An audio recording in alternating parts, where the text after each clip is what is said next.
Hello everyone, my name's Marshall Helsch and welcome back to another episode of Frontline Gaming. Mein kleines Herz schlägt nur für dich, zählt die Stunden, bis du wiederkehrst, dann umarmst du mich, mein kleines Herz.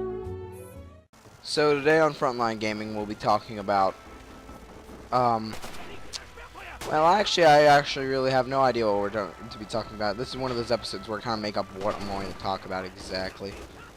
So as you see, we are in the map, Spartanovka, which is a town in, around the vicinity of Stalingrad. I got my trusty MP40.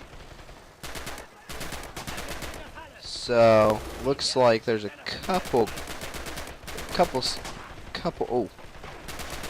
I think I got him.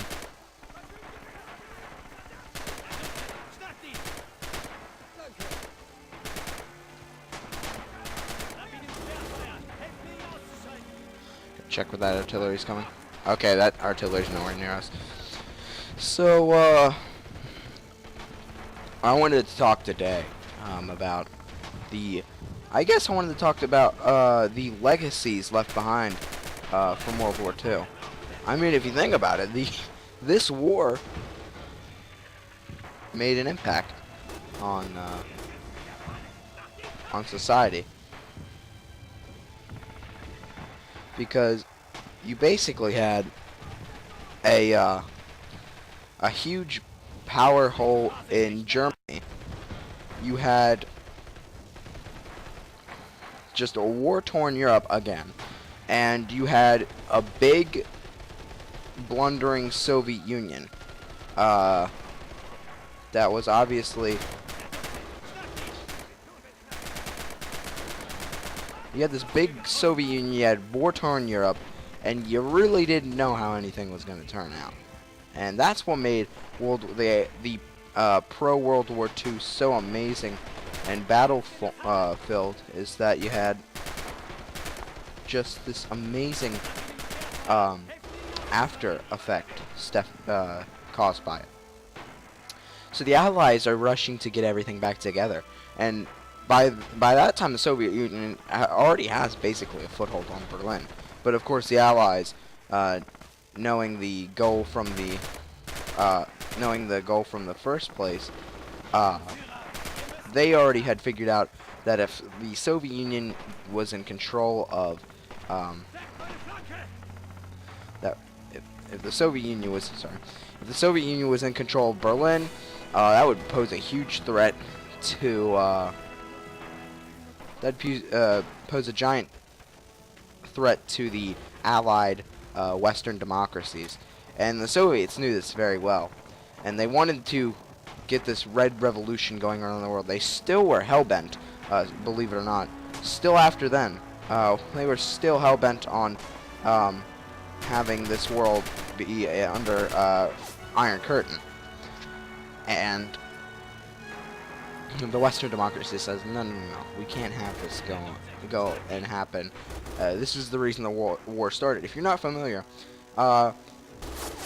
Neville Chamberlain, the former leader of the UK, before Churchill was elected in 1940, appeased Hitler and basically gave him land. And Hitler, he took all kinds of land. He took like the Sudetenland, the Anschluss. It was just, he basically appeased him by giving him foreign lands that in retrospect he didn't even own. Like Czechoslovakia, he didn't even own any of those. But yeah, he let Hitler take them. But what happened is that you had this giant, where is he? Okay, it looks like one of the Soviets got a hold of a machine gun.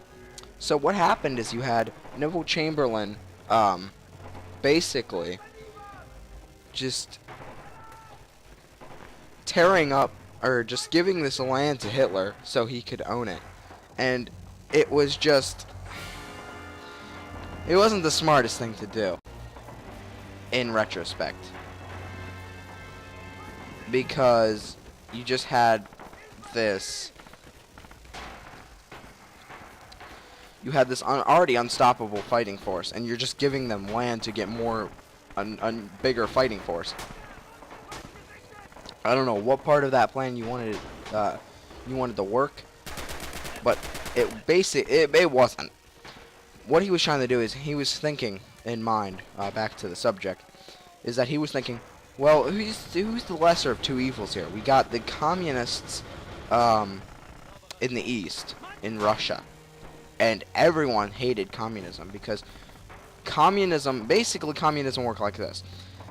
Too good of something, something that's so good obviously cannot be true, or something that's too much of a good thing is bad for you. And the Allies knew this very well. So what they did is they stopped.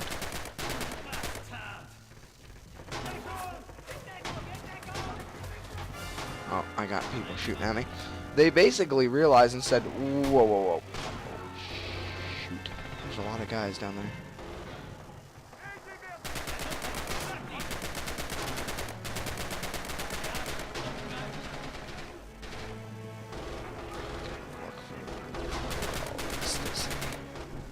Alright, so basically the Western Allies were thinking, well,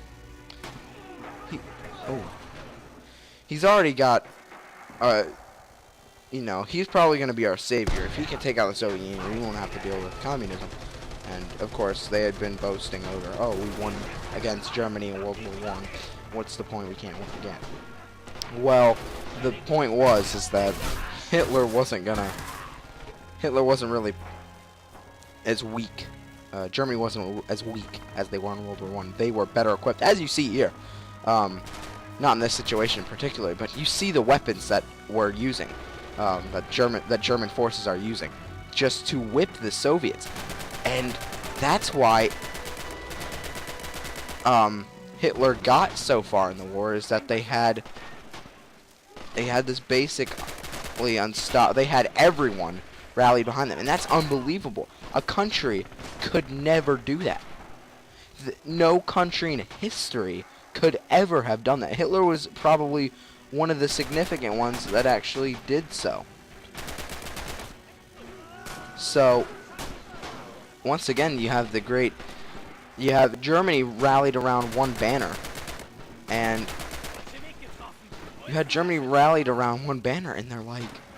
they're getting a lot of stuff done. So they obviously then later, Chamberlain gets a shocking surprise.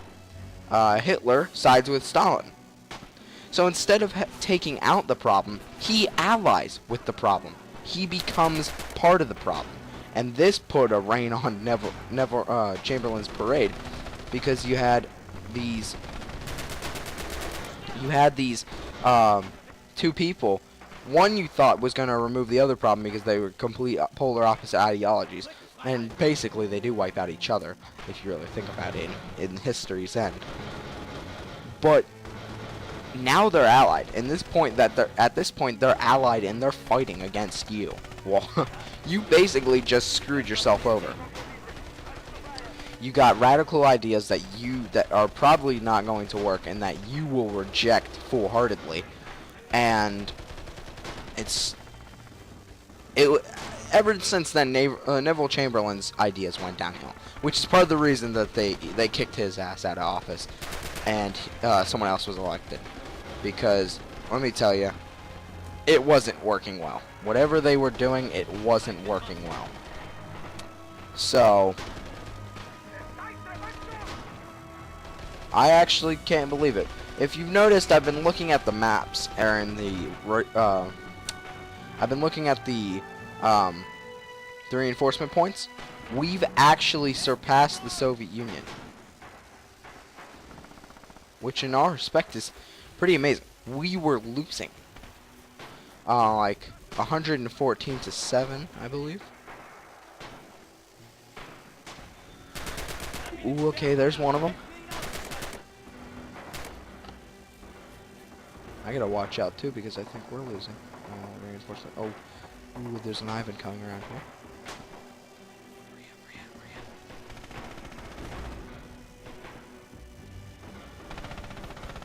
Oh, I know where he's at. I know where he's at too. There's that one. That's where he's at. He's playing the camp there. I know he is. So I'll just toss a grenade in there. But basically, sorry I'm getting mixed up with my speech here. But Neville Chamberlain basically screwed himself over. The Nazis and the Soviet Union were working together. That spelled disaster of what his original plan was.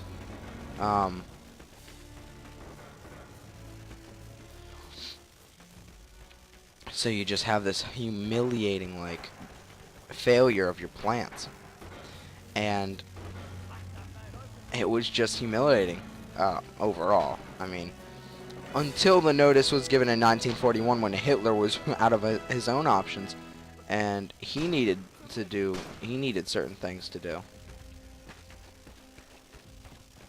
He needed certain assets that he had to take care of. He basically, turned his back and did what Chamberlain thought was going to happen. He fought the Soviet Union, and he almost won. If you if you haven't watched my last video, go ahead and check that out now. And it's actually, I explained a little bit about what Stalingrad was all about and what it all meant. But the big thing is that you had just this. And I know it's not 100% correct, but it basically gives you a gist of what happened for people who aren't really familiar with history in Stalingrad.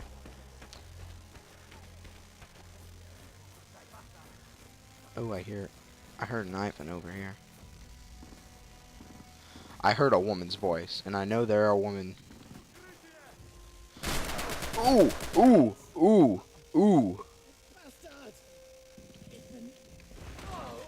Okay, he got me. He got me. I'll give him that, but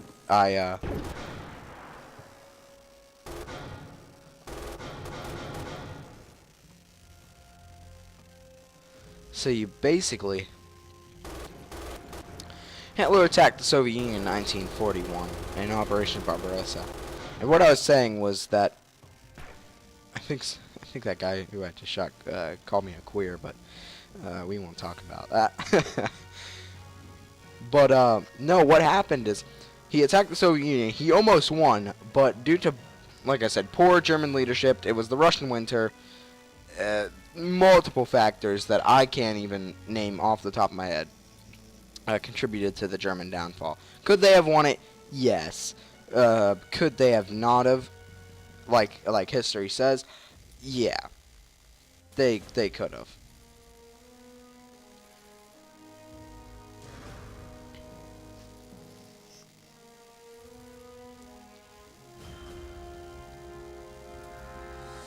So,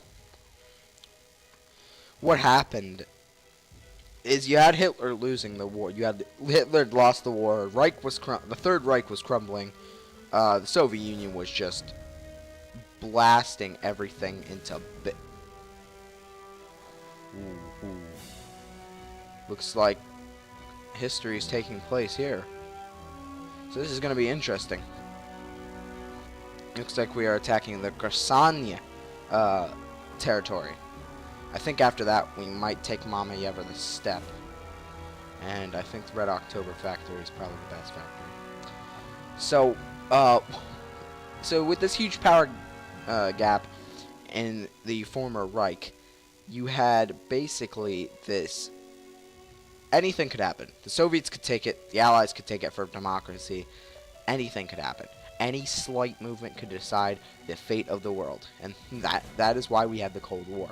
The Cold War was basically it was basically defining what government was going to rule the world.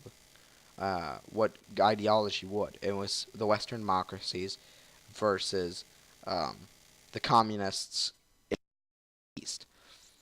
And the funny thing with communism is that you could be communist, but you don't like a lot of other people. Because communism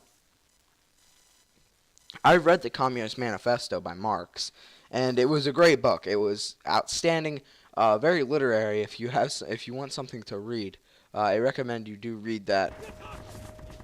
Looks like they already got an MG up there. Whew. All right. So back to what I was saying. In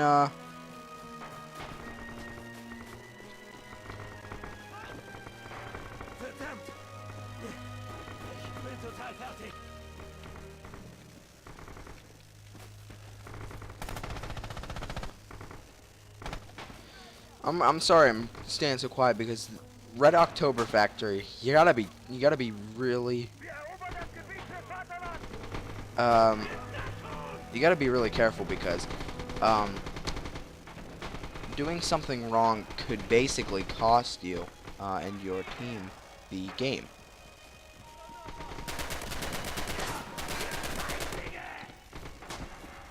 See, here you're seeing me fight in deep of their territory, and I'm basically just going along, just trying not to get killed. And I think some of my guys are starting to realize, oh hey, there's an opening here. So I'm gonna try and sneak up here. There's that guy. I saw him on the stairwell. I'm gonna circle back, try and make out what the hell I'm gonna do up here. And it appears that the Soviets' defense is crumbled, and that's good. I like that. That crumbled actually rather quickly.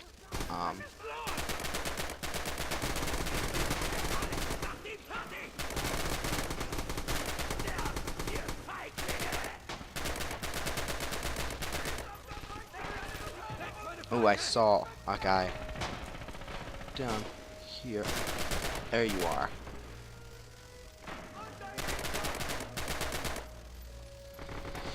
So basically, you can camp in this factory. It's like shooting fish in a barrel. You're at clearly a standoff because now you're in the factory and they're pushed back into some broken buildings.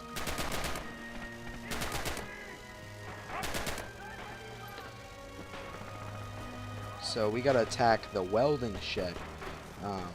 Okay, so we're gonna apparently destroy point B, which is okay. Then there's always this one guy who thinks he can just basically push off the offensive, and this is the good. There's a good and a bad to this game.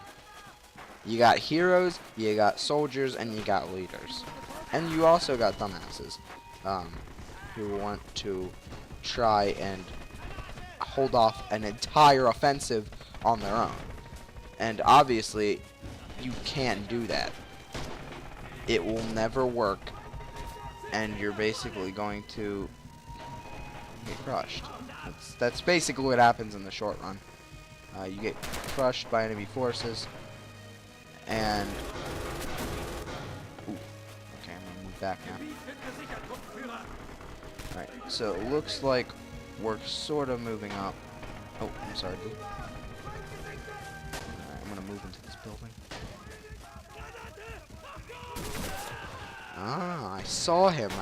I don't know. I think it was part of the animation. I couldn't shoot.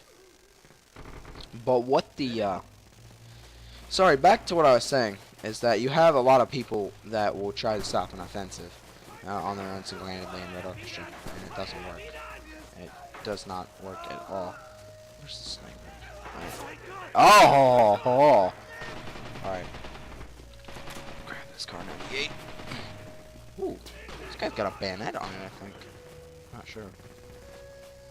I'm not sure, but I'm gonna try and fire it.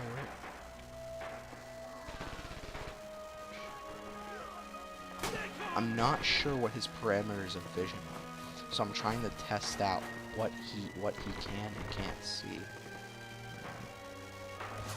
Oh, okay. So if you stop, if you can go back right where I'm peeking over, there's two guys on the fence line. I was trying to look for the rifle shot so I could see him. But anyway, back to the original topics of this video is that you had for the simple pistol or the scroob. Grab this quick, and I'm gonna try and get to another area where I can shoot these guys. Was that what are you doing? What?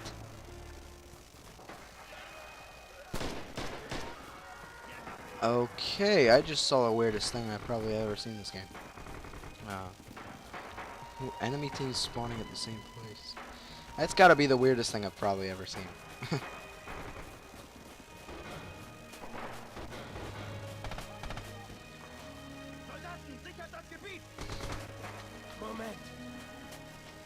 So now I'm gonna look for these little ass.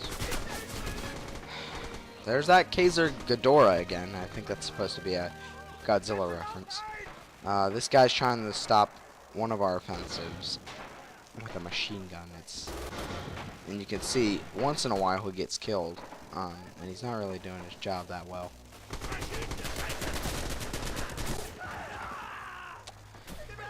And then you got people in this game, like I said, that spawn camp, which is a very nice thing to do if you're not playing the game seriously. So, oh, I thought some shooting came over. So, anyway, this video's kind of been going on for like 22 minutes. That's what I'm reading. It probably won't be exactly 22 minutes. It'll probably be around 20 minutes. So I'm gonna assume that I'm probably gonna end it here. Just after I finish up my thought, of course. So after you had the fall of the Reich and the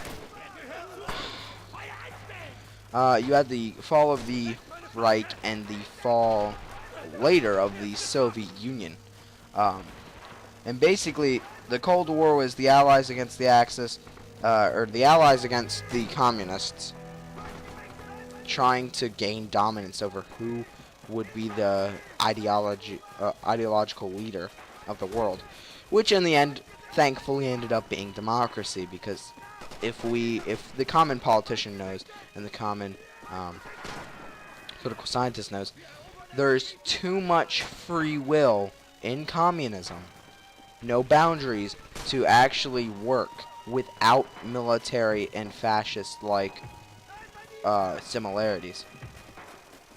To the extent where you can't really call it fascism or communism.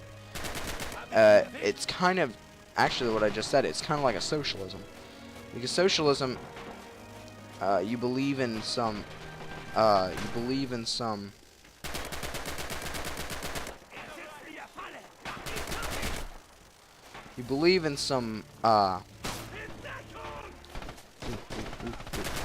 there we go.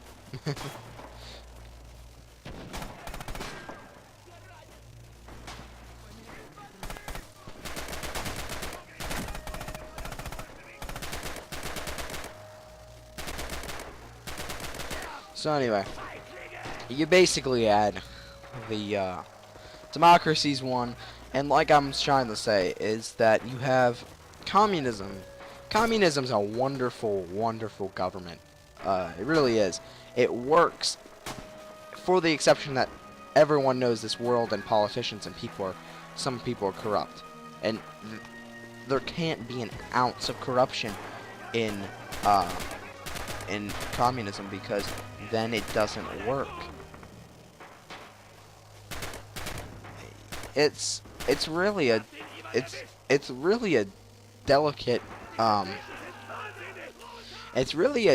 delicate government if you think about it. And my father's actually pointed this out, and if he's watching this, thanks for tuning in. That you had the President Ronald Reagan did this. I commonly call him the cowboy president, because he put the communists on the ropes and basically literally made life for them a living hell. The reason for this is he danced around them, He didn't do anything really serious with them. He always made fun of them. He put trade bans on them, trade envoys on them for the littlest things. And communism is a trade government. Production equals money. Trade equals money. It's the simplest things. Every government has its rise and fall. You don't have any trade for communism, it won't work. So, that's a little information about communism and how democracy basically won the Cold War, and what happened after the fall of the Third Reich, and what ended up taking place, and what happened. But anyway, this has been Field Marshal Helsh on Frontline Gaming Network. Thank you for tuning in, and I will see you in the next video. Have a good day.